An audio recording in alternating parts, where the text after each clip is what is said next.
آگے اللہ فرماتے ہیں وَأَصْحَابُ الشِّمَالِ مَا أَصْحَابُ الشِّمَالِ، جن کو بائیں ہاتھ میں اعمال نامہ دیا جائے گا کتنے ہی برے ہیں، فی سموم و حمیم، گرم لو اور کھولتے ہوئے پانی میں، انہم کانوا قبل ذالک مترفین، جہنم کی آگ میں ہوں گے۔ فرمایا یہ وہ لوگ تھے جو دنیا میں اترایا کرتے تھے، وکانوا یصرون علی الحنث العظیم، ایک بہت بڑا جرم ان کی زبان سے سرزد ہوتا تھا۔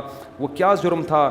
یہ کہتے تھے اَإِذَا مِتْنَا وَكُنَّا تُرَابًا وَعِظَامًا أَإِنَّا لَمَبْعُوثُونَ۔ جب بھی میں آیت پڑھتا ہوں مجھے لمس یونیورسٹی کے پروفیسر، ان کے اسٹوڈنٹس، اقرا یونیورسٹی کے پروفیسر، ان کے اسٹوڈنٹس، کراچی یونیورسٹی کے پروفیسر اور ان کے اسٹوڈنٹس، بحریہ یونیورسٹی کے پروفیسر، ان کے اسٹوڈنٹس یاد آتے ہیں، جن میں ایتھیزم اور مذہب کی بغاوت بہت اسپیڈ کے ساتھ پھیل رہی ہے، جو سائنسدانوں سے کچھ ضرورت سے زیادہ متاثر ہو گیا تھا، جو یہ سمجھتا تھا کہ لائف اسٹائل بھی ان کا باپ ڈاروین سمجھائے گا کہ ہم کیوں پیدا ہوئے ہیں، یا اللہ ہے یا نہیں ہے، ہم نے خدا کی عبادت کرنی ہے کہ نہیں کرنی۔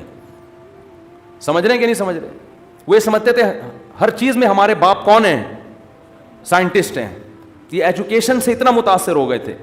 قرآن کہتا ہے یہ بہت بڑا جرم کرتے تھے۔ وہ جرم کیا ہے؟ یہ کہتے تھے اِذَا مِتْنَا، بھلا جب ہم مر جائیں گے، وَكُنَّا تُرَابًا، ہم مٹی ہو جائیں گے، وَعِظَامًا، جب ہڈیاں ہو جائیں گے، أَإِنَّا لَمَبْعُوثُونَ، تو سائنس تو کہتی ہے کہ پھر دوبارہ زندگی کا امکان ممکن، بولو نہیں۔ مشاہدہ بھی یہ کہتا ہے، سائنس دو چیزوں پر بھائی، لیبارٹری ٹیسٹ سے ثابت ہو جائے یا مشاہدہ ہو جائے، ان دو کے علاوہ اور کوئی دلیل کو سائنس بولو نہیں مانتی۔ کہہ رہے ہیں اٹ ازنٹ پاسبل، یہ ممکن نہیں ہے کہ آپ مر کے ختم ہو جاؤ اور دوبارہ یہ عمل ریورس، یہ نہیں ہو سکتا۔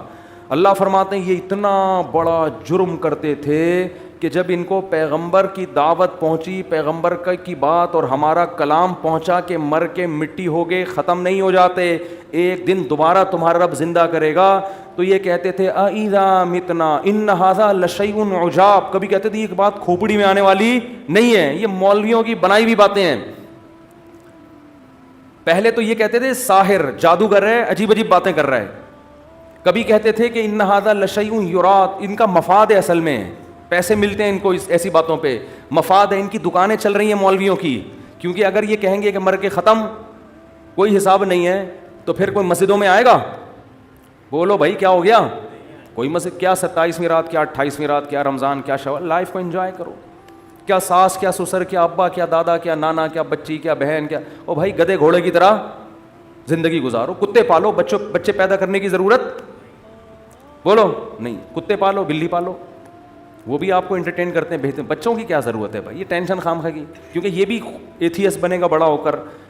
یہ تو مذہب سکھاتا ہے نا، باپ کے حقوق، ماں کے حقوق، خالہ کے حقوق، نانی کے حقوق، مذہب کے علاوہ تو اگر آپ مذہب کو چھوڑتے ہو تو پھر تو بھائی ڈاروین کی نظریے کی پیداوار ہو، آپ بندر سے اتفاق سے وجود میں آئے ہو، جو اتفاقی حادثے کے نتیجے میں کوئی چیز اگر بنتی ہے تو پھر ان کا آپس میں ریلیشن نہیں ہوتا، اچھا برا نہیں ہوتا، پھر انجوائے بن گئے اتفاق سے، اب اتفاق سے کھاؤ، جو کچھ کھا سکتا ہے وہ کیا کرے؟ کھائے، وہ کھانے پینے کو فوکس کرو، عیاشی کو فوکس کرو۔